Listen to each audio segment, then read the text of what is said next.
Hello, everybody. This is Lavonne. Can you hear me? Please tell me you can. Yay! Awesome. Well, happy September 9th, 2016. I'm so happy to be with you live. Of course, we have to have a technical issue. I thought I was so past this. I honestly think I'm cursed sometimes, guys. I need a good witch to call me or email me or text me or Facebook me or Instagram me, whatever. I need a magic healer. I'm not even kidding. I feel like that I'm going to be real with you guys tonight. You know how we always try and balance the news and talk about healing and self-love, and sometimes we do guided meditations, and we usually learn really cool, awesome things. But I never really tell you guys too much about what is my computer doing? Just bought this new computer so that we wouldn't have any technical issues. And, it's popping up all these things, asking me to agree. I could have just signed my life away. Anyways, I never really tell you guys too much about me, and I figured that I not only owe it to myself and my healing journey, but those who may be dealing with or who have dealt with similar things in the past, and because I have this new awesome technology which isn't going to have any more issues, woo! You guys can totally call me tonight. The number is 1-718-717-8296. I would love it if you called me. I've been using this super old cell phone that wouldn't allow me, because it was an app, to take calls. So now that I'm all fancy again, I would love to talk to you guys. So again, that number is 1-718-717-8296. We can talk about anything you want, or you can join into whatever it is I happen to be rambling about that sparks your interest in that moment. So,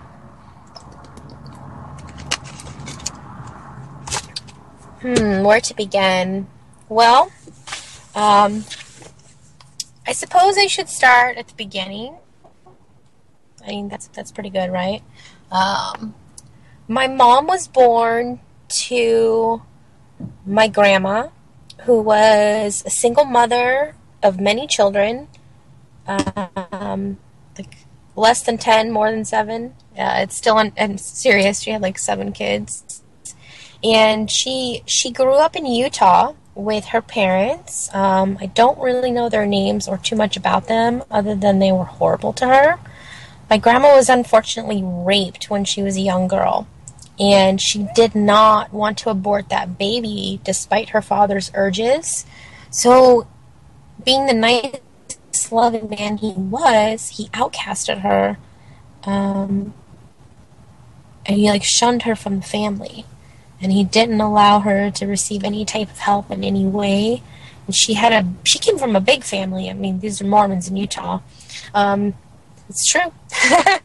So, she didn't really get set up for success. And she kept attracting these men into her life that were either an alcoholic or an abusive asshole, quote unquote. They beat her, they degraded her, they belittled her, they mocked her, and over time, in many husbands, many abusive relationships, resulting in not only the dramatic decline of her health, but the effects on her children were dramatic as well. My mom being one of them, and my aunt, and interestingly, there seems to be a pattern that I've realized, and you may experience this too, where in a family you'll see a cycle of a certain thing be repeated and repeated and repeated. And I observe this in so many different family units that I've been in close contact with, enough to where I know that it's not an uncommon thing. I mean, think about it. We learn the most from watching. So if you're watching your mother or your father get abused by their partner, and abuse their children, that becomes the norm, right? And then almost subconsciously or unconsciously, even the next generation does exactly the same thing. And frankly, I feel like I'm third generation abused, neglected, belittled woman. And I don't blame my mom for it because she didn't know any better. And I don't blame my grandma for allowing certain things to happen to my mom, resulting in how she was, because she did the best she could with what she had. But it comes to a certain point when a particular family member, in this case me, goes, what the fuck is going on here?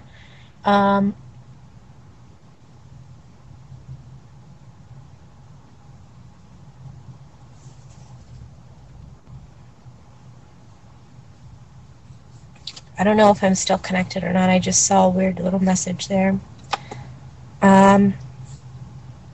Everything looks dandy. So I'm going to keep talking. So I'm a mom. I have 2 kids. One is 8 and one is 3, boy and a girl. And I try to practice peaceful parenting.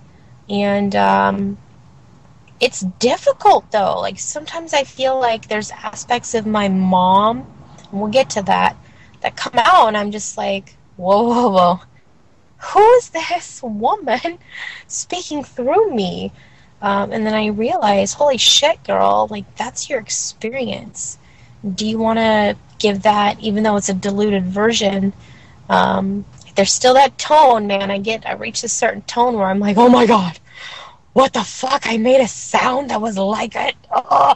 You know, your mom has that tone and you're just like, oh my God, that's the worst sound in the world. I'm never going to make that sound. Dude, I totally made that sound. But the more and more I think about it objectively, and not just a person caught up in the emotions of life, I realize that you can shit. And I know I say this a lot, but I'm really actively working towards not repeating the mistakes of my family. But sometimes these really strange things happen in the universe, and we've kind of touched on the subject before. It's what some people call synchronicity. It's where there's a series of events that just happen, but they all coincide in a way. And there's not a random series of events. It's things that happen that you clearly realize there was some sort of magical, mystical, heavenly, whatever the fuck you call it, learning life school experience where you just get smacked in the face with a good old-fashioned life lesson, and you're like, holy shit, that was hard, but I'm going to learn from it. And this last year in particular, my life kind of came full circle. And it's really bizarre because I'm just on the calm aspect of riding this vicious tsunami of a fucking wave. But I feel like I should talk to you guys about it. And the abuse that happened to my grandma, you know, her being raped, I think she never let go of it, especially because her family rejected her, and then she quickly I think because she was so much desire to be in love and feel secure, she just would take any old shit man that would come along, and she never found peace. She was always extremely poor, living on welfare, living in motels with her kids, being homeless. Like, my mom, by any means, didn't have an easy life. So when I was born, my mom was 16, and at that point, my mom was my grandma's youngest of 7 or 8. So I'm thinking my grandma was like pretty busy doing other things, and my mom just kind of got like neglected in a sense.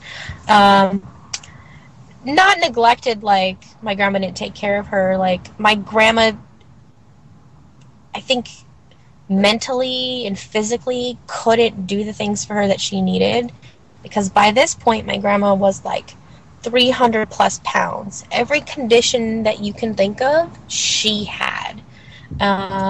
Congestive heart failure, diabetes, all sorts of things that I can't remember at this point. But she could barely support her weight. She could barely walk. She was on insulin. Um, yeah, so she relied on the help of a caregiver when my mom was little, and there still wasn't a dad around. So my mom just kind of was a wild child, and she took advantage of that fact. And she fucked off in school a lot. Like my mom quit going to school when she was in 7th grade. So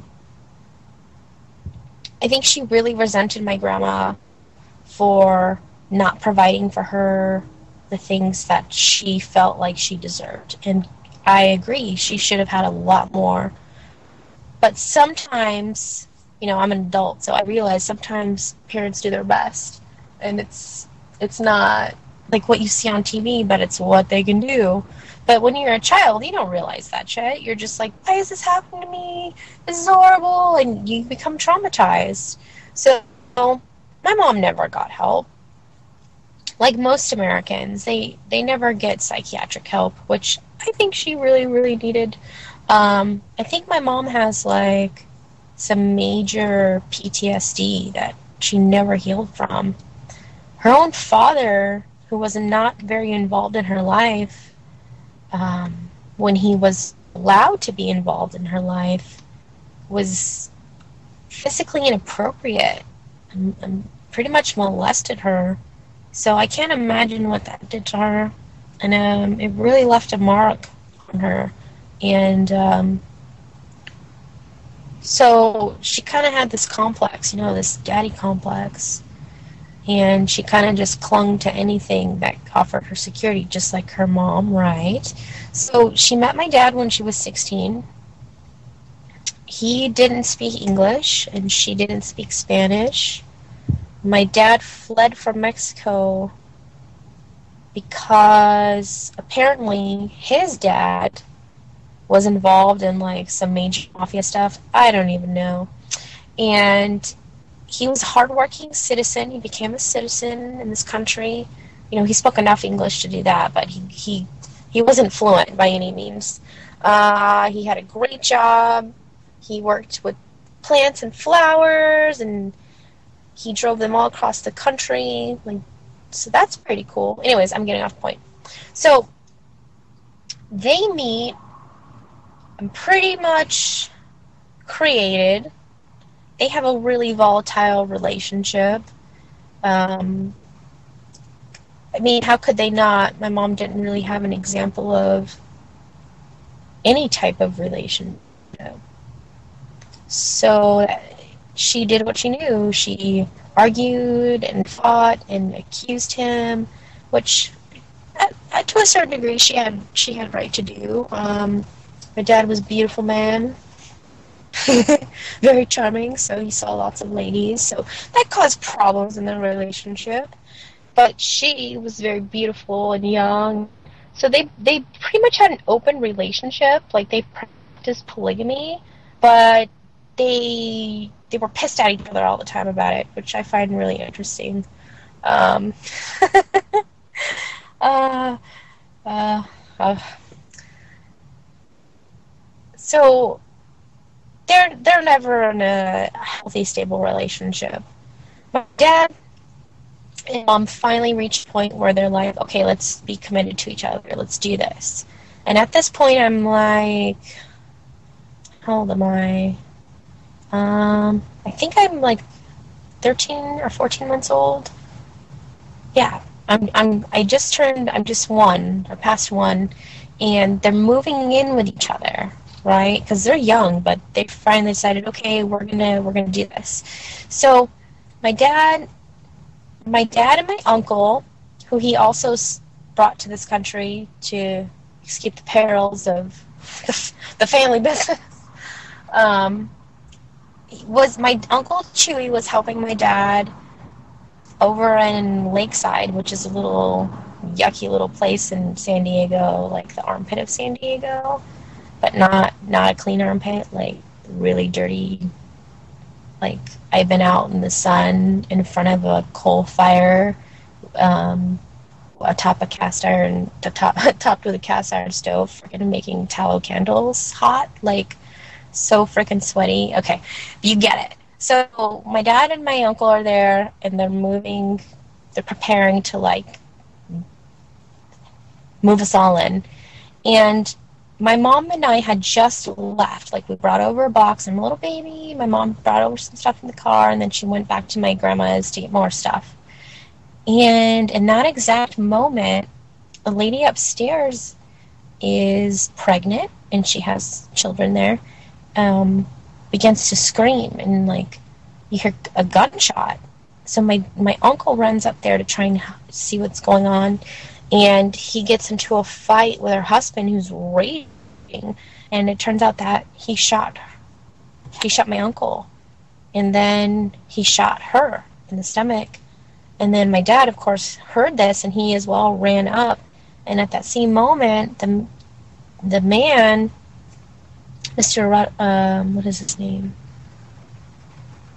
Artiesto Hernandez, leaves the apartment and point blank shoots my dad in the face, and he leaves.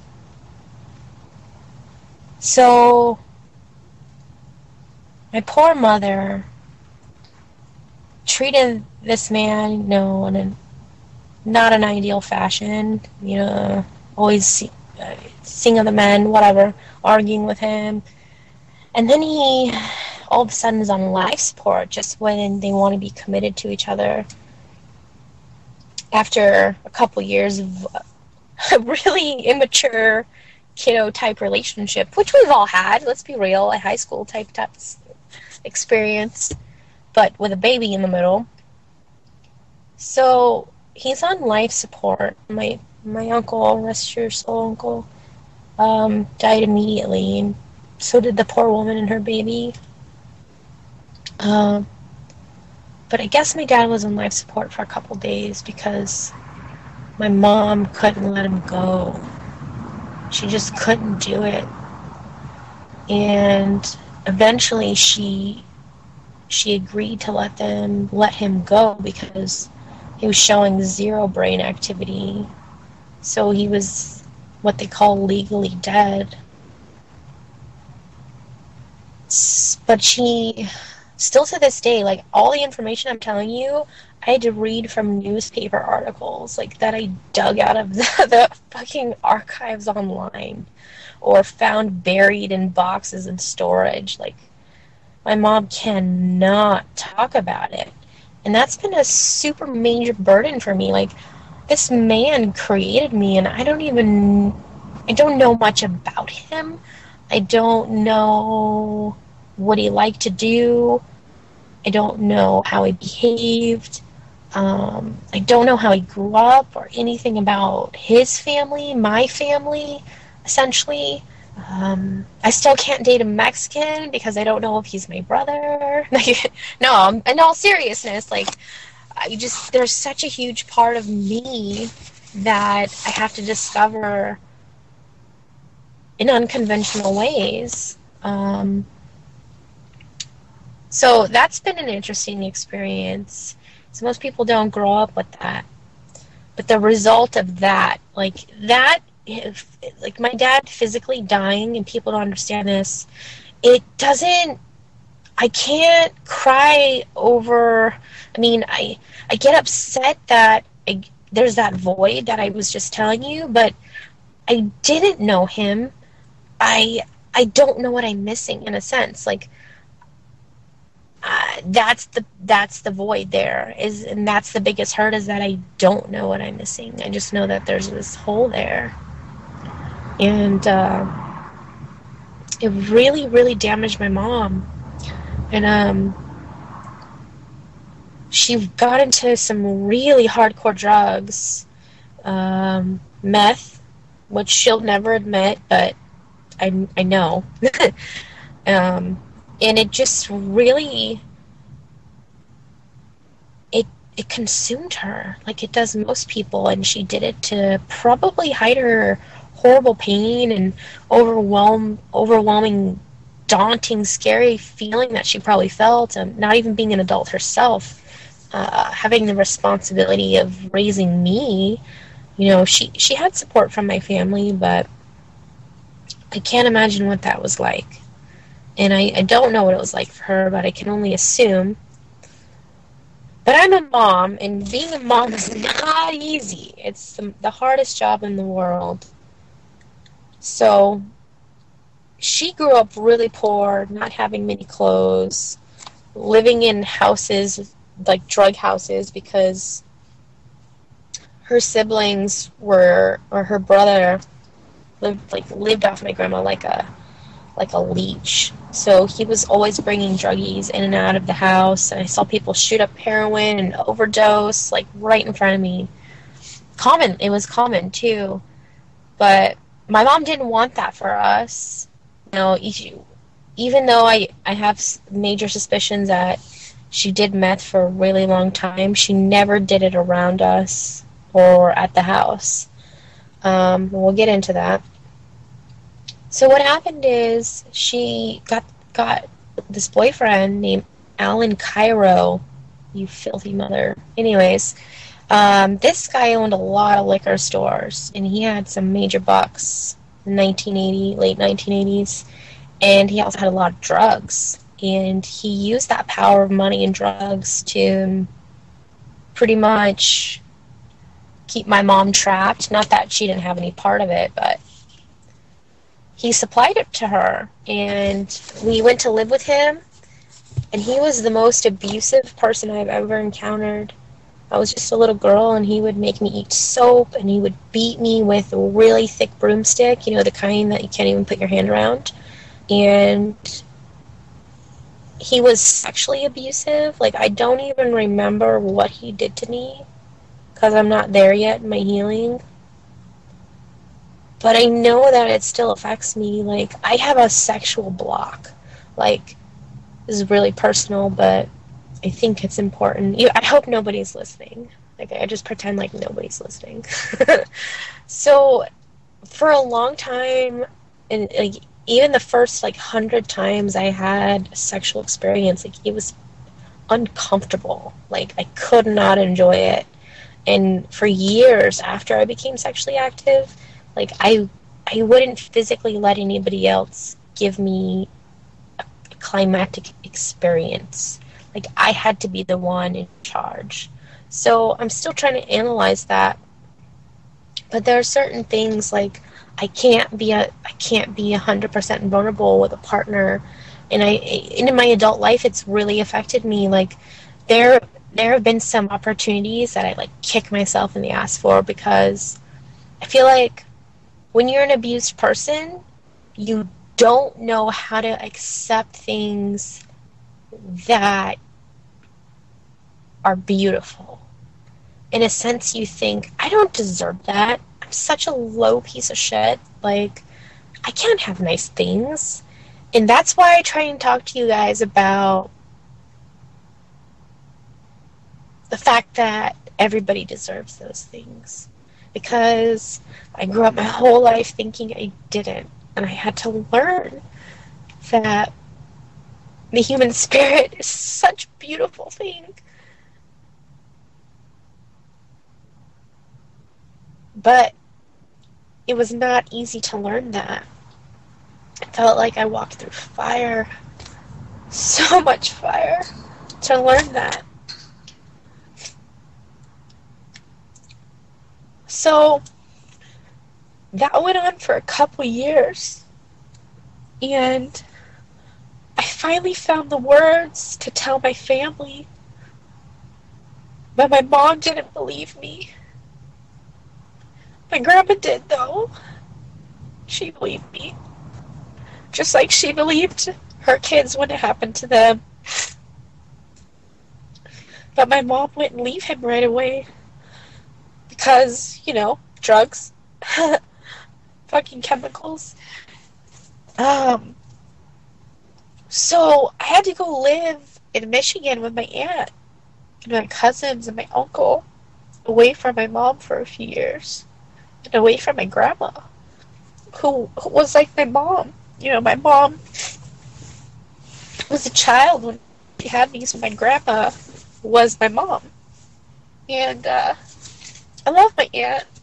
She's a wonderful woman. My most loved motherly figure besides my grandma.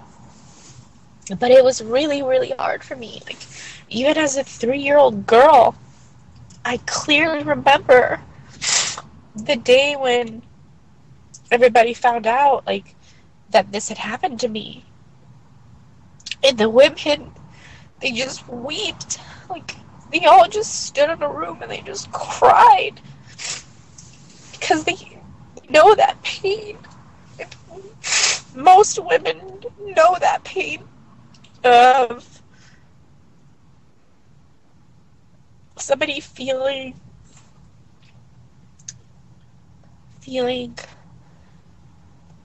in power to their bodies, feel a right to touch and lick and poke bodies just because they're there.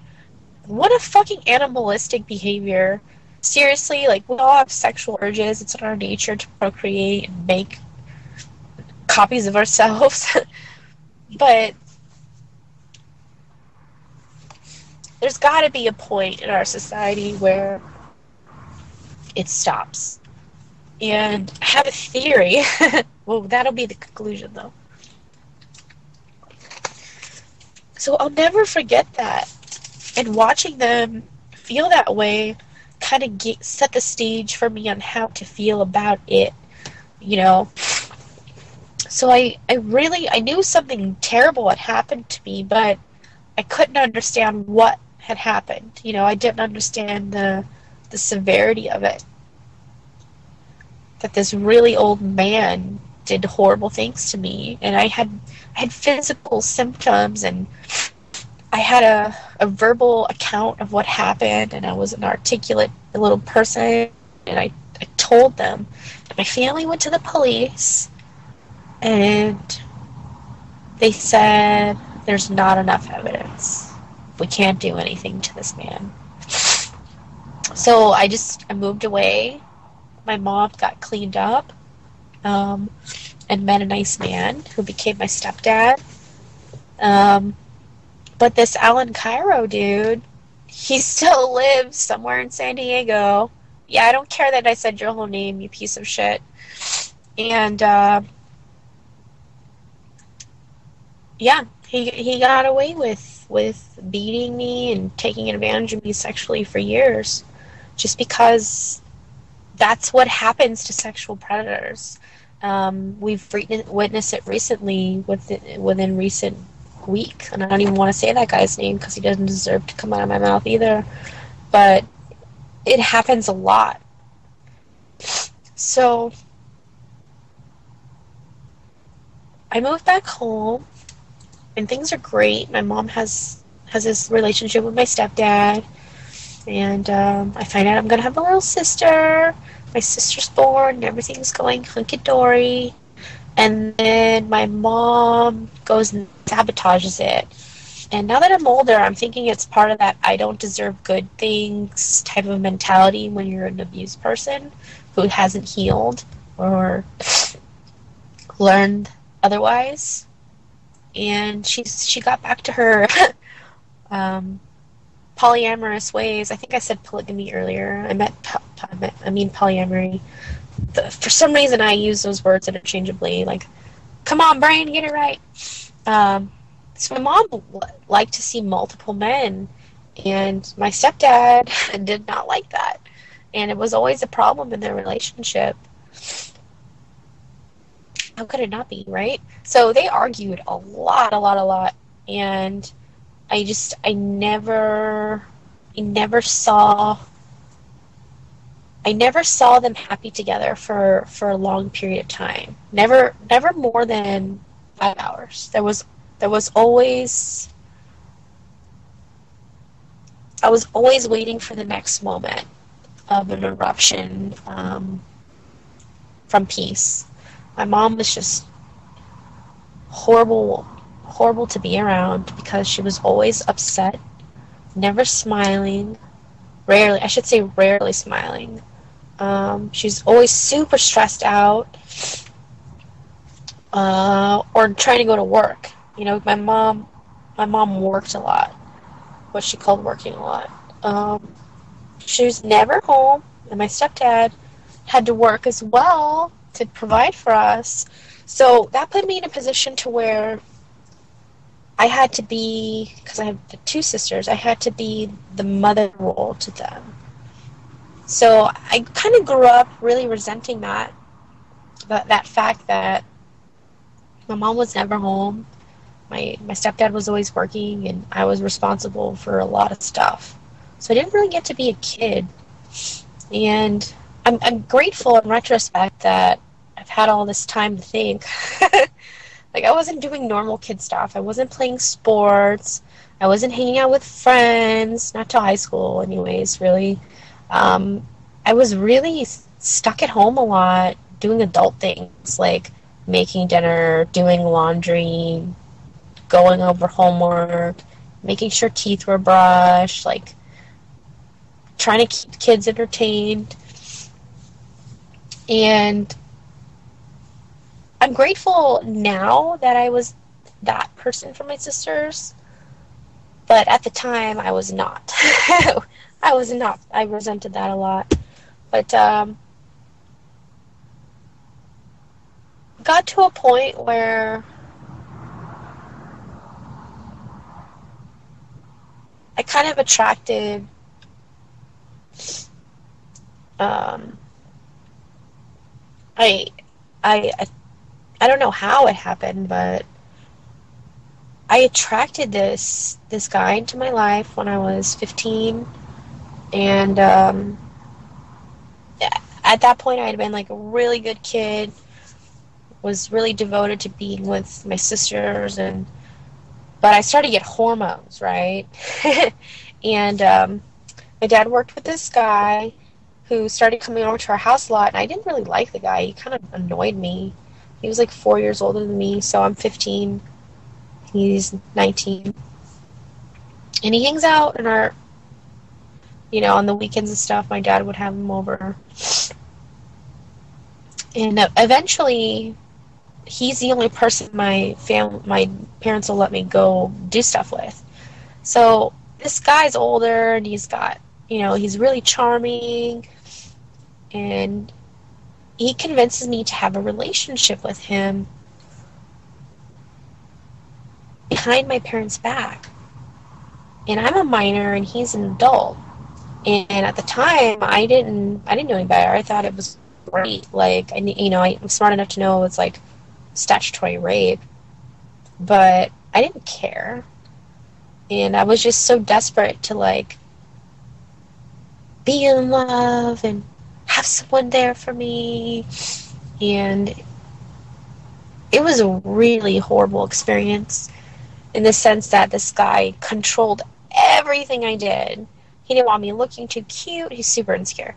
He didn't want me talking to people in high school. Like, I got invited to prom every year of high school, and I did not go. He bought me a cell phone that my parents didn't know about, like when they were new, you know, those Nokias and the T9. And so he could keep tabs on me.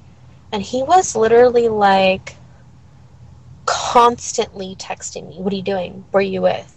At school, he'd call me in between classes, like he knew my schedule. If somebody would say hi to me, "Who is that talking to you?" Like a super controlling relationship. And at the time, you know, this stupid girl, me, not stupid, I'm sorry, self, unexperienced, naive child, me, didn't realize what was happening. Maybe he didn't either. I don't know though. So this went on for a long time, and it was really hard for me to keep lying to my family, because he would always convince me, like, hey, let's go tell your parents we want to hang out. And they started getting suspicious, like, it's a little weird that you guys always want to hang out and do stuff, like, it makes us uncomfortable. You're a minor, he's an adult. And then we were just like, oh, well, you guys used to make us hang out. And they're like, well, now it's different, now we have weird suspicions. So I would blame, like, I would, he would convince me that as long as I denied it, there's no way they could prove it. So he would just make me lie to my parents, and I would do it. And my parents don't know that. I've never been able to tell my dad, like, hey, Dad, guess what? I totally lied to you throughout my teen years. I mean, they know that I dated him eventually, but they think it happened from, like, 18 to 19 for 1 year, but it was, in reality, 16 to 19. And I even... Ugh, this guy. So eventually I realized, like, whoa, dude, I cannot have life with this guy. He's so controlling. This is not healthy. And that's when as soon as I broke up with that guy, that was in 2007, I started having these really beautiful spiritual experiences. Like, my soul felt free for the first time in a while. And I don't know how to explain it, but I started meditating. I started having daily affirmations, and I really started my journey towards self-love, getting out of that abusive relationship, the first one that I was aware of what was happening to me, unlike that time when I was a little toddler and I didn't have a concept or grasp of what the fuck. But I really told myself, like, I'm going to practice self-love. This is going to be my new path in life. And I started that journey, so I thought. And I met a great guy.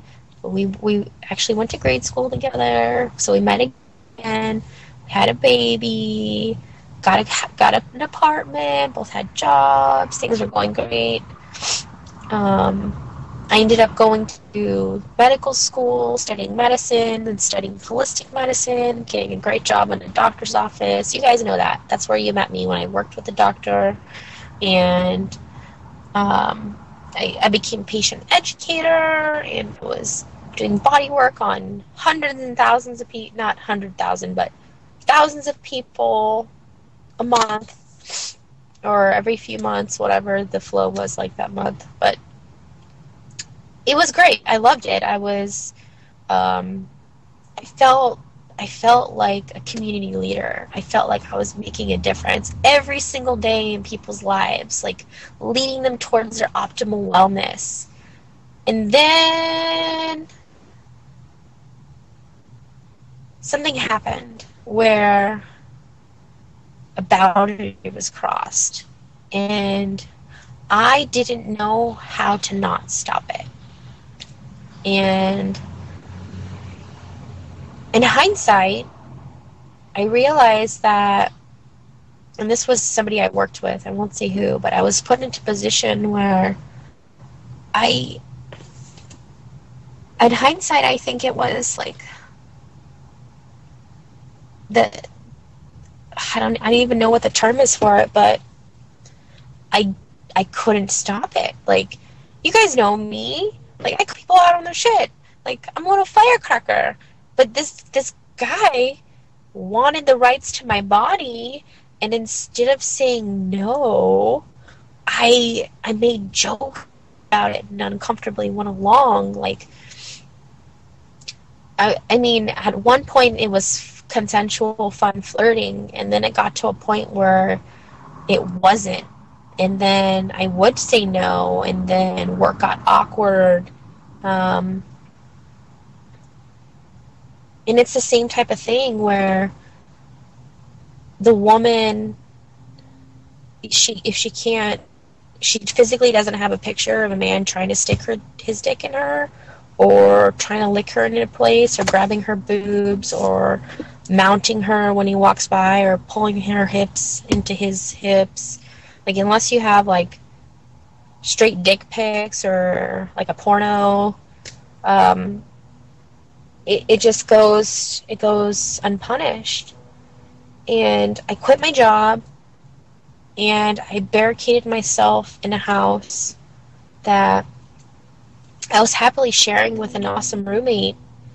And I talked to you guys about this roommate. He was the one who was doing the guerrilla gardening and really inspired me to get into that. So after I quit my job, I kind of stayed at home, and my housemate ended up getting laid off. So we were both on unemployment, which was great for gardening.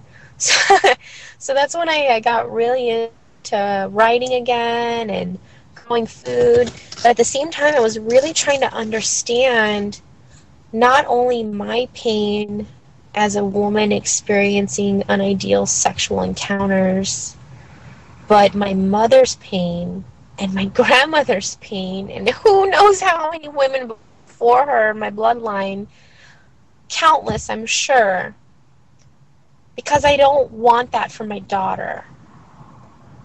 And I want to tell you to never, ever ignore your instincts about another human.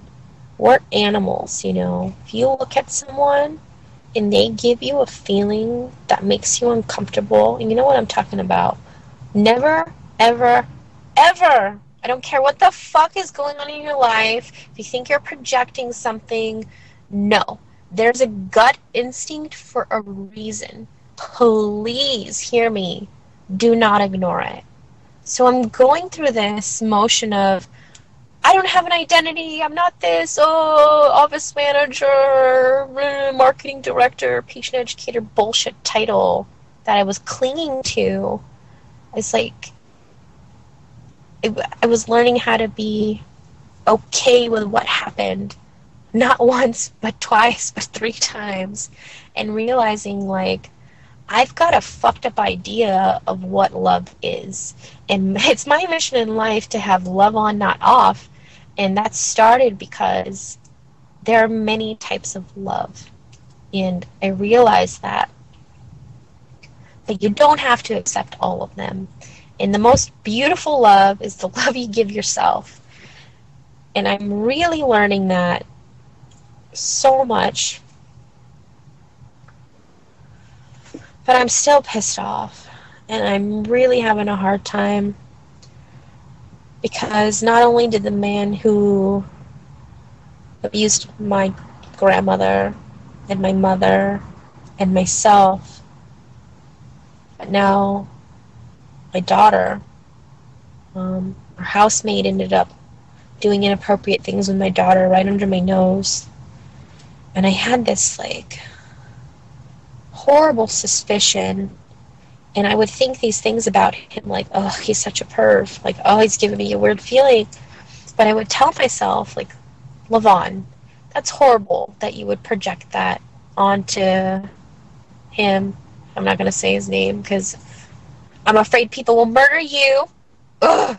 I didn't, you guys, seriously. Oh, man, I was so close to thinking about it. Like, actually, I don't care. I'll say that live online, but I didn't do it. And that's why I'm telling you about this. I had these instincts about this man, and I ignored them. Finally, my sweet little baby girl tells me that he licked her entire body. And I believed her. And I had a vision of myself running up 2 flights of stairs with my pike and just filleting the fucking man by every joint and tendon in his body. Because y'all know I know anatomy. Like, I would do it so clean. And I thought about it for, like, well, a good 30 seconds. Didn't take me that long to plan it out. And instead, I grabbed my daughter and I went to the police station. Which resulted in her going to hospitals, them keeping her clothes, swabbing her body, giving her an interview. staying with family, not going to the house for weeks. And eventually, they didn't find any evidence, even though I have it on film. My daughter saying exactly what he did to her. It's not sufficient. The case was dropped, and I'm just stuck. I was stuck in such a rut. Like, how could I let this happen? I'm the worst mother in the world. And, you know what, truthfully, it really helped me let go of what happened to me. Because I got to be the mom that I didn't have when that happened to me. I'm not going to send my daughter off to live with anybody. I didn't make a massive deal to her face about it. I cried by myself. I cursed him by myself. Because I don't want her to think that something horrible happened to her yet. You know, when she's older, if it comes up, I'll talk to her. But I don't want her to have this notion of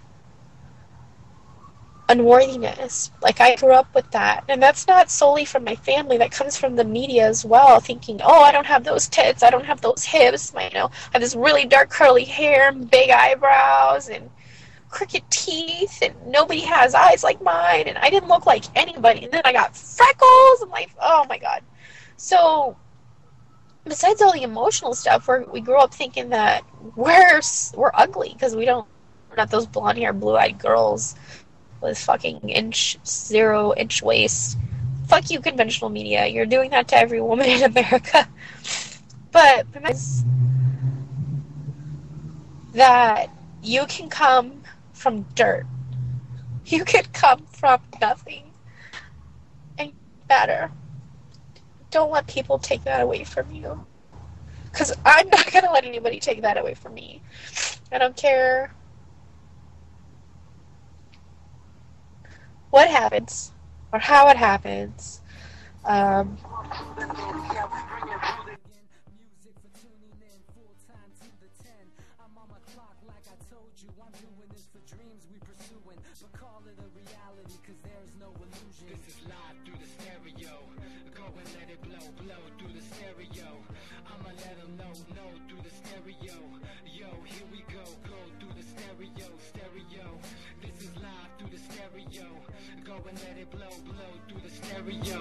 I'ma let them know through the stereo. Yo, here we go through the stereo.